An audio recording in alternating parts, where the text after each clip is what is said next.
You, John Fitzgerald Kennedy, do solemnly swear. I, John Fitzgerald Kennedy, do solemnly swear. That you will faithfully execute the office of President of the United States. That I will faithfully execute the office of President of the United States. And will, to the best of your ability.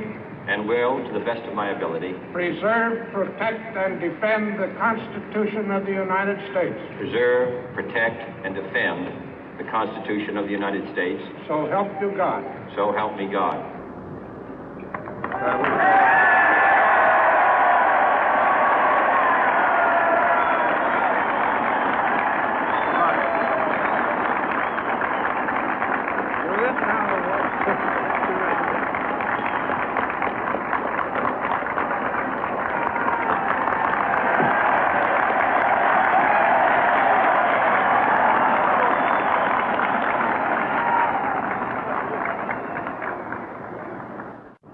Vice President Johnson, Mr. Speaker, Mr. Chief Justice, President Eisenhower, Vice President Nixon, President Truman, Reverend clergy, fellow citizens.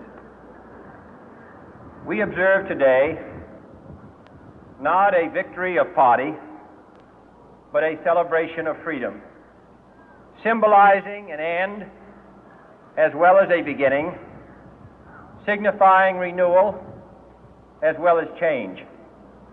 For I have sworn before you and Almighty God the same solemn oath our forebears prescribed nearly a century and 3/4 ago.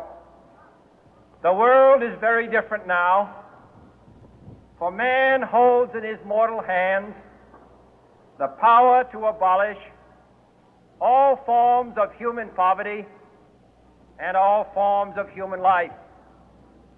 And yet the same revolutionary beliefs for which our forebears fought are still at issue around the globe.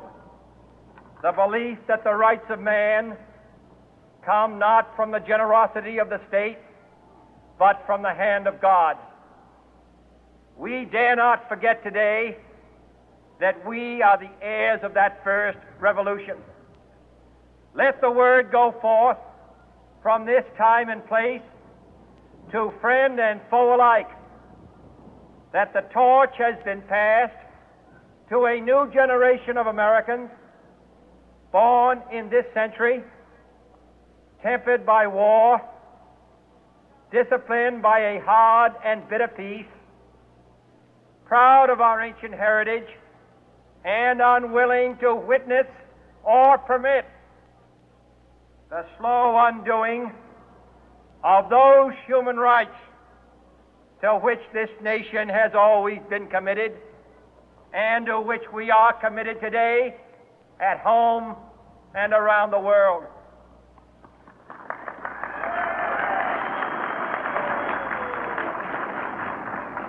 Let every nation know, whether it wishes us well or ill, that we shall pay any price, bear any burden, meet any hardship, support any friend, oppose any foe to assure the survival and the success of liberty.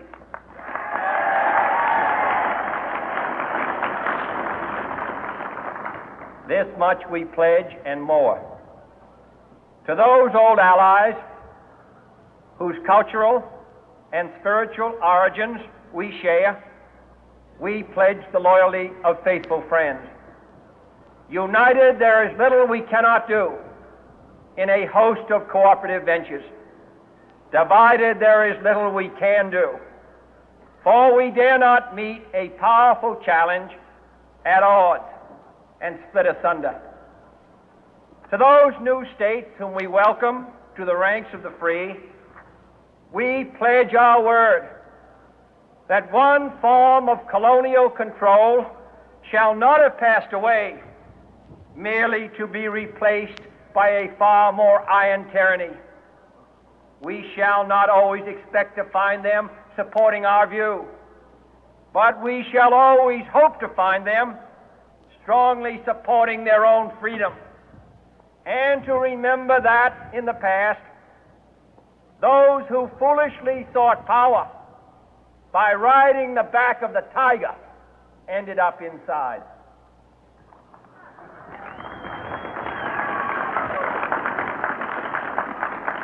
To those people in the huts and villages of half the globe struggling to break the bonds of mass misery, we pledge our best efforts to help them help themselves for whatever period is required, not because the communists may be doing it, not because we seek their votes, but because it is right. If a free society cannot help the many who are poor, it cannot save the few who are rich.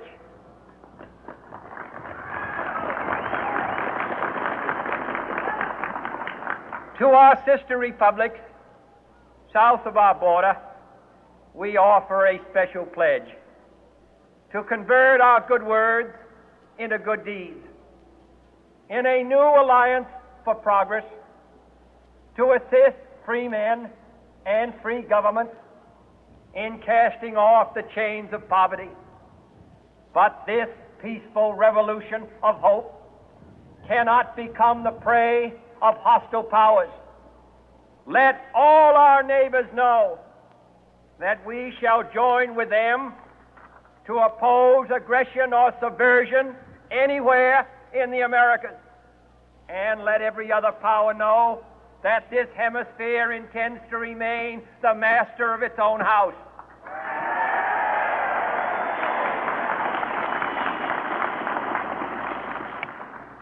To that World Assembly of Sovereign States, the United Nations, our last best hope, in an age where the instruments of war have far outpaced the instruments of peace, we renew our pledge of support to prevent it from becoming merely a forum for invective, to strengthen its shield of the new and the weak, and to enlarge the area in which its writ may run.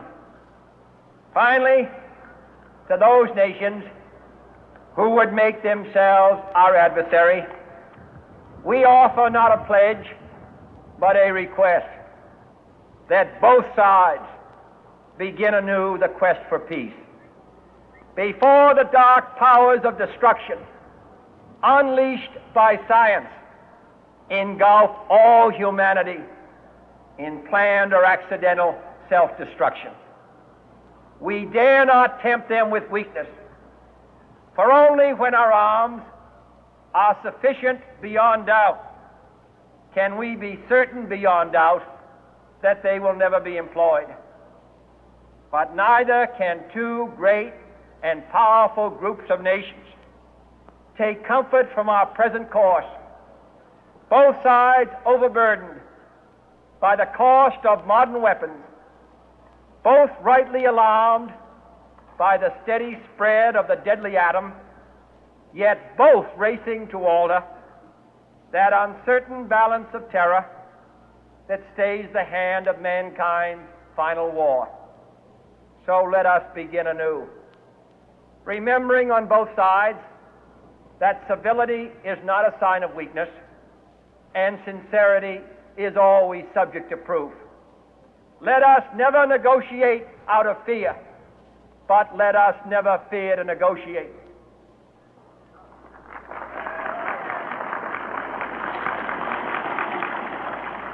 Let both sides explore what problems unite us, instead of belaboring those problems which divide us.